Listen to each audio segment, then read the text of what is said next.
The Imola Grand Prix, a potential farewell on this legendary track, promises exciting developments for Formula One. Pirelli is introducing a novel tire, teams are bringing a series of upgrades, and the CEO has openly discussed the possibility of removing Imola from the calendar. These are some of the hottest topics we anticipate gaining clarity on this weekend. Imola, one of the most iconic circuits in the sport's history, appears on the brink of disappearance. Formula One CEO Stefano Domenicali, himself an Imola native, believes this track might no longer fit into the sport's future plans. We will delve deeper into this matter later. Initially, let's focus on the elements likely to keep us on the edge of our seats this week. Weather is projected to play a pivotal role. Scattered rain is anticipated for Sunday, while Friday and Saturday sessions should present dry, clean conditions for drivers. However, the entire weekend's outcome isn't solely determined by these 2 days. The importance of driver setup in rainy conditions is already well understood. With configurations locked after the third practice session, some teams may prioritize race performance over qualifying times. Pirelli's introduction of the C6 tire represents a significant development. This is the softest tire ever developed, and Pirelli's motorsport director, Mario Isola, has stated a clear goal: the need for more races utilizing two-stop strategies.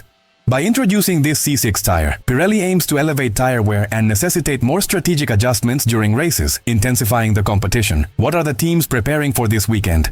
Red Bull, under close scrutiny, is unveiling an upgrade. This modification aims to enhance the aerodynamic stability of the car, focusing particularly on vertical airflow under the vehicle. Improving this aspect also bolsters ground effect efficiency and overall downforce. This should contribute to a more stable base for Max Verstappen's driving.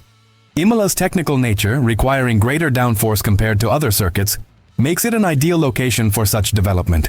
Red Bull's performance at Imola will be a crucial indicator of their title contention prospects for the rest of the 2025 season. The team believes this upgrade will be decisive. Considering McLaren's significant lead over the rest of the grid, this moment feels critical for Red Bull's future. However, Red Bull isn't the only team bringing a competitive package to Imola. Ferrari initially planned a more substantial upgrade for one of their home races. However, Friedrich Wasser, Ferrari's representative, highlights the importance of finding a balanced foundation for the car, rather than solely relying on upgrades. He affirms that no magic formula exists to instantaneously enhance the SF25's competitiveness. Wasser confirms the presence of new components on the car for Imola, despite a potential lack of performance. The developments in Formula One are driving significant changes. Finding the optimal balance with the current cars is paramount. We've certainly planned for incremental progress at Imola and another step forward at Barcelona, but the key is to integrate everything seamlessly. Imola's circuit should present a more advantageous environment for us compared to Miami. Our struggles lie in navigating the slower corners. There, we can potentially leverage the track's walls more effectively. However, I believe that tire management proved a more significant challenge at Miami. Ferrari and Red Bull must closely monitor Mercedes' performance. This team is methodically regaining its position at the forefront. They're consistently the second fastest on most circuits. In Brackley, they believe they can contend for more victories. While the championship fight appears distant, it's not entirely out of the question. Toto Wolff clarifies the next step for the Brackley team: securing race wins. The anticipated upgrades at Imola will assist them in this pursuit. This represents just the initial phase of a comprehensive plan Mercedes intends to execute in upcoming races. More broadly, Wolff stated, "We arrive at Imola having navigated a quarter of the season. From the first 6 races, we can discern the following trends. We've shown progress compared to last year, with the W16 now a more balanced machine than its predecessor. Our goal is to continue this improvement, fighting for victories as the European leg of the championship commences. The team at Lauda Drive has diligently worked towards this. We'll be introducing various upgrades in upcoming races." A significant factor potentially favoring Mercedes is the home race for Andrea Cimi Antonelli. At Imola, the Italian will benefit from local support. Considering his strong qualifying performance at Miami, he could leverage this momentum to achieve something even greater here. He should, because this could be Formula One's final race at Imola. Stefano Domenicali, Formula One's CEO and a native of the Imola region, highlighted the unsustainable nature of having 2 races in the same country. Monza has renewed their contract until 2031, which strongly suggests Imola may face a similar fate to the Zandvoort Grand Prix. Elaborating, Domenicali stated, "Italy has always been and will remain a crucial part of Formula One, but it will become increasingly difficult to host 2 races within the same nation. Formula One's interest is growing, and we must address this situation in the coming months." It's difficult to envision Imola and Monza coexisting on the calendar for much longer. We must fully appreciate Imola's pivotal role during challenging moments in Formula One's history. In 2020, organizers made every effort to accommodate 2 races here during one of the sport's most impacted seasons due to the pandemic.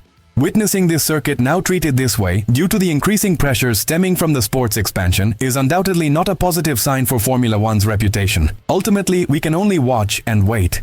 Drivers have voiced their opinions, but they seem to have fallen on deaf ears. Despite everything, intriguing stories are expected to unfold at Imola. Let's not forget that McLaren, despite being the dominant force on the grid, faces a challenge that can only be resolved on the track. The internal struggle within teammates are likely to see another intense duel between Oscar Piastri and Lando Norris, but the momentum clearly favors the Australian driver.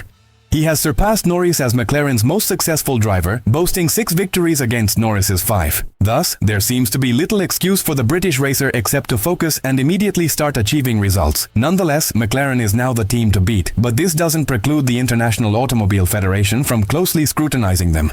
Allegations regarding the use of phase change materials, PCMs, persist.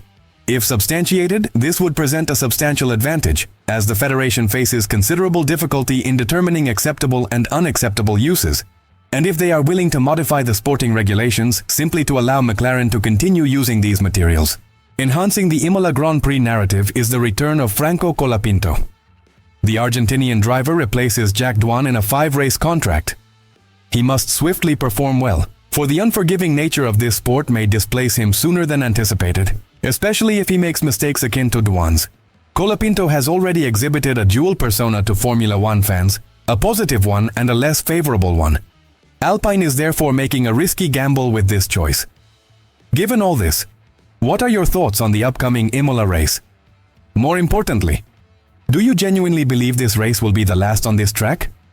Considering the calendar's growth and the interest of other venues, let us know in the comments below. And once you do, don't forget to like this video and subscribe to the channel. Now click on the video displayed on your screen.